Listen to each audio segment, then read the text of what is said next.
Hi friends, welcome to Deepika reviews. ఈ video మీకు నచ్చినట్లయితే వీడియోని లైక్ చేసి షేర్ చేసి సబ్స్క్రైబ్ చేసుకోవడం మర్చిపోకండి.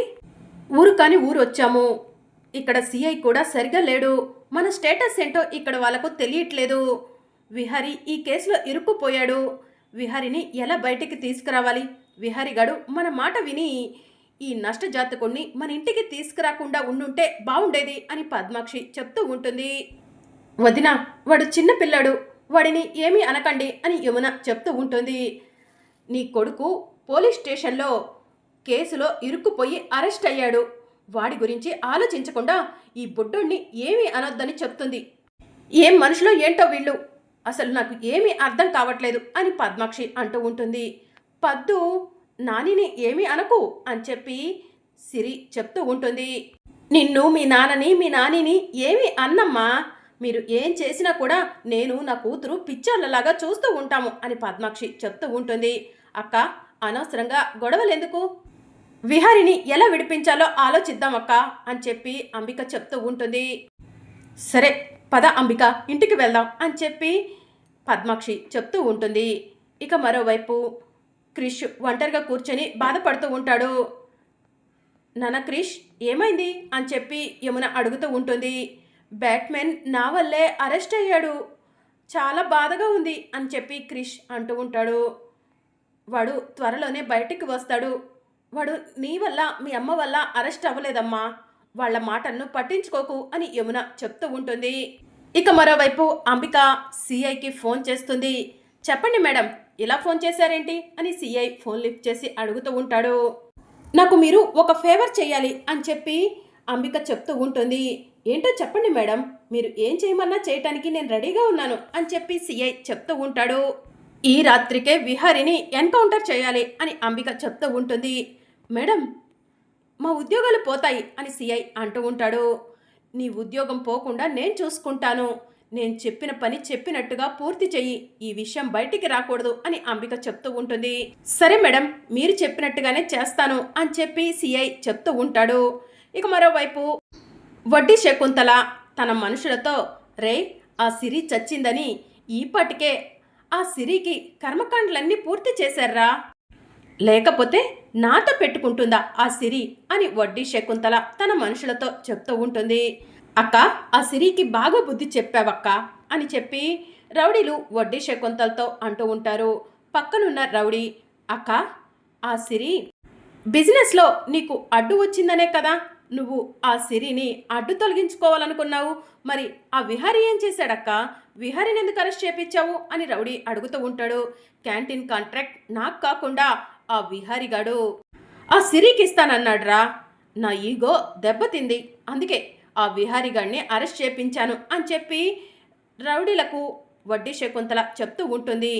ఏది ఏమైనా సరే నువ్వు సూపర్ అక్క, బ్రతికున్న సిరికి కర్మకాండలు చేపించావు అని వడ్డీ శకుంతలతో రౌడీలు అంటూ ఉంటారు. రే కాస్త చిన్నగా మాట్లాడండ్రా, గోడలకి చెవులుంటాయంటారు అని వడ్డీ శకుంతల చెప్తూ ఉంటుంది.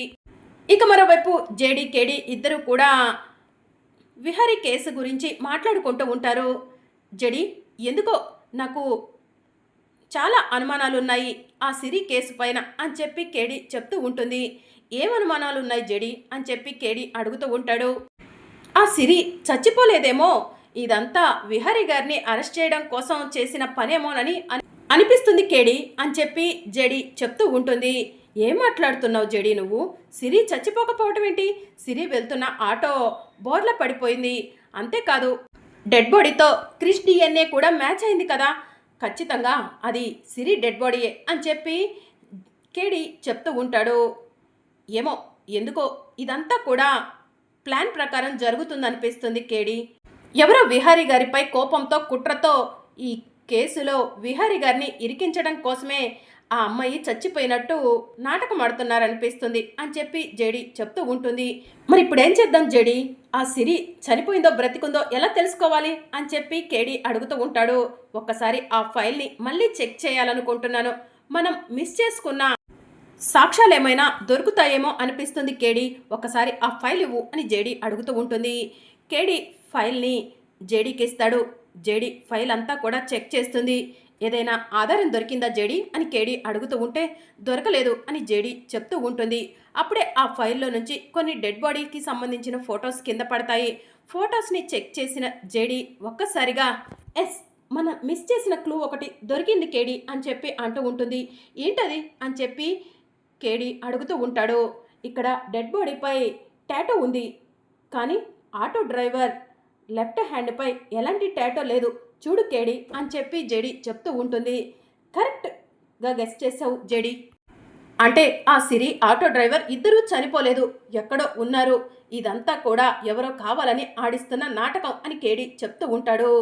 ఆ ఆడిస్తుంది ఎవరో తెలుసుకొని విహారీ గారిని బయటికి తీసుకురావటమే మన ఉద్దేశం అని చెప్పి జేడి చెప్తూ ఉంటుంది. సరే పద జడి, ఇప్పుడే ఇన్వెస్టిగేషన్ మొదలు పెడదాం అని చెప్పి కేడి అంటాడు. ఎక్కడి నుంచి మొదలు పెడదాం అని జేడి అంటూ ఉంటుంది.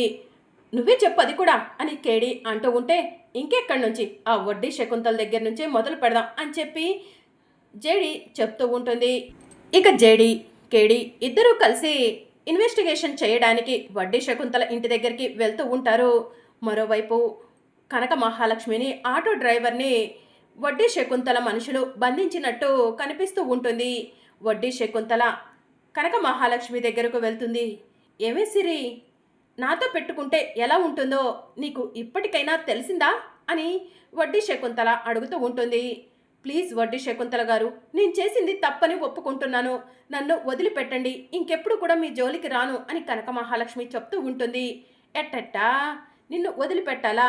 నిన్ను వదిలిపెడితే ఆ విహారీగాడు ఎలా శిక్ష అనుభవిస్తాడు అని వడ్డీ శకుంతల అంటూ ఉంటుంది. విహారీ గారా?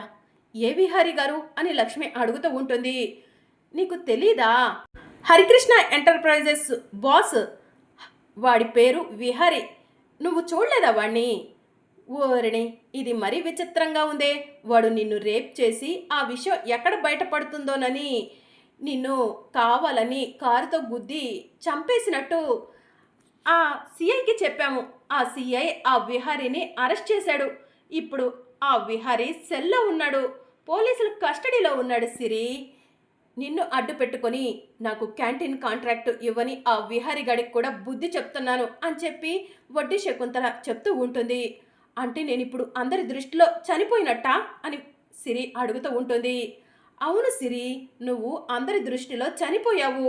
నీకు సంబంధించిన ఎలాంటి ఆధారం ఎవరికి దొరకకుండా నీ ఇంటిని కూడా కాల్చేశాను. ఇంకా చెప్పాలంటే నీ కొడుకు బుడ్డడున్నాడే, వాడి చేతుల మీద నీకు ఆల్రెడీ కర్మకాండలు కూడా పూర్తయిపోయాయి అని వడ్డీ శకుంతల పకపకమని నవ్వుతూ ఉంటుంది. వడ్డీ శకుంతల, నువ్వు తప్పు చేస్తున్నావు. చేసిన తప్పులు చాలు, ఇంకైనా పశ్చాత్తాపడు. నన్ను వదిలిపెట్టు వడ్డీ శకుంతల. నా కొడుకు అమాయకుడు, పాపం వాడు నా కోసం బాధపడుతూ ఉంటాడు అని చెప్పి లక్ష్మి చెప్తూ ఉంటుంది. నిన్ను వదిలిపెట్టాలా? వదిలిపెట్టడం కోసమా నేను ఇంత కష్టపడి స్కెచ్ వేసింది? నిన్ను వదలటం జరగదు సిరి అని చెప్పి వడ్డీ శకుంతల అంటూ ఉంటుంది. నీ పాపం పండుతుంది. ఆ రోజు నీకు బుద్ధి చెప్పటానికి నేను నీ కళ్ళెదురుగానే ఉంటాను, చూస్తూ ఉండు వడ్డీ శకుంతల అని చెప్పి లక్ష్మి అంటూ ఉంటుంది. రే, నా పాపం పండుతుందంట్రా, నాకు ఈ సిరి బుద్ధి చెప్తుందంట్రా అని వడ్డీ శకుంతల పక్కపక్కమని నవ్వుతూ ఉంటుంది. చింత చచ్చినా పులుపు చావలేదంటారు. నువ్వు ఇన్ని రోజులుగా నా దగ్గర కిడ్నాప్ అయి ఉన్నా కూడా, నా గురించి నీకు అన్ని విషయాలు తెలిసినా కూడా నీకు బుద్ధి రాలేదు సిరి. నీకు నేను బుద్ధి చెప్తాను అని వడ్డీ శకుంతల అంటూ ఉంటుంది. రే, దాని చేతికి ఉన్న తాడు ఊడదీరా, ఈ గొడ్డు కారం కలిపిన అన్నం దాంతో తినిపిద్దాము అని వడ్డీ శకుంతల చెప్తూ ఉంటుంది. అక్క, దాని చేతికి ఉన్న తాడు తీస్తే అది పారిపోతుందేమోనక్క అని రౌడీలు అంటూ ఉంటారు. పారిపోతుందా? మన నుంచి పారిపోయే దమ్ము ధైర్యం దీనికి ఎక్కడుందిరా, కానివరా అని చెప్పి వడ్డీ శకుంతల అంటూ ఉంటుంది. దాంతో రౌడీలు లక్ష్మి చేతికి ఉన్న కట్లను ఊడదీస్తారు. ఏయ్, నీ పొగరు గర్వం అహం తగ్గాలంటే ఈ అన్నం తినవే అని వడ్డీ శకుంతల గొడ్డు కారం కలిపిన అన్నాన్ని సిరికిస్తుంది. ఇక సిరి ఒక్కసారిగా వడ్డీ శకుంతల వైపు కోపంగా చూస్తూ ఉంటుంది. ఏటే చూస్తున్నావు? నీ చూపుకి ఎవరైనా భయపడతారనుకున్నావా? తినవే, తిను అని చెప్పి వడ్డీ శకుంతల అంటూ ఉంటుంది. అప్పుడు లక్ష్మి తన చేతిలో ఉన్న ప్లేట్ని వడ్డీ శకుంతల మీదకు విసిరేస్తుంది. దాంతో వడ్డీ శకుంతల కంట్లో కారం పడి మంట మంట అని అరుస్తూ ఉంటుంది. అక్క అది పారిపోతుంది అక్క అని రౌడీలు అంటూ ఉంటారు. రేయ్ పదండ్రా దాన్ని పట్టుకుందాం అని వడ్డీ శకుంతల రౌడీలు అందరూ కలిసి లక్ష్మి వెనక వెళ్తూ ఉంటారు. ఇక లక్ష్మి రౌడీలను వడ్డీ శకుంతలను తప్పించుకొని పారిపోతూ ఉంటుంది. మరోవైపు జేడీ కేడీ ఇన్వెస్టిగేషన్ కోసం వడ్డీ శకుంతల ఇంటికి వస్తూ ఉంటారు. ఇక మరోవైపు సిఐ విహారిని ఎన్కౌంటర్ చేయడానికి అన్ని ఏర్పాట్లు చేసుకుంటూ ఉంటాడు. ఈరోజు స్టేషన్లో మీరెవరు ఉండాల్సిన అవసరం లేదు, నేను చూసుకుంటాను అని చెప్పి సిఐ చెప్తూ ఉంటాడు. పర్వాలేదు సార్ నేనుంటాను అని కానిస్టేబుల్ చెప్తూ ఉంటే ఏం అవసరం లేదు వెళ్ళండి అని చెప్పి సిఐ చెప్తూ ఉంటాడు. ఇక దాంతో కానిస్టేబుల్ అక్కడి నుంచి వెళ్ళిపోతారు. ఇక డైరెక్ట్గా సిఐ గన్ను తీసుకొని విహారీ ఉన్న సెల్లోకి వెళ్తాడు. ఏంటి సిఐ గారు ఇలా వచ్చారు అని విహారీ అంటూ ఉంటాడు. నిన్ను ఎన్కౌంటర్ చేయబోతున్నాను విహారీ అని చెప్పి సిఐ చెప్తూ ఉంటాడు. సెల్లో ఎన్కౌంటరా అని చెప్పి విహారీ పక్కపక్కమని నవ్వుతూ ఉంటాడు. సెల్లో ఎన్కౌంటర్ చేయకూడదని మీకు తెలీదా సిఐ గారు అని చెప్పి విహారీ అడుగుతూ ఉంటాడు. అయితే నిన్ను లాకప్ డెత్ చేస్తాను, ఒక అమ్మాయిపై మృగంలా విరుచుకు పడ్డావు అని చెప్పి నిన్ను లాకప్ డెత్ చేస్తాను మిస్టర్ విహారీ అని చెప్పి సిఐ అంటూ ఉంటాడు. మరి అప్కమింగ్ ఎపిసోడ్లో ఏం జరగనుందో తెలుసుకోవాలనుకుంటున్నారా? అయితే ఛానల్ను సబ్స్క్రైబ్ చేసుకొని సపోర్ట్ చేయడం మర్చిపోకండి. Thank you for watching.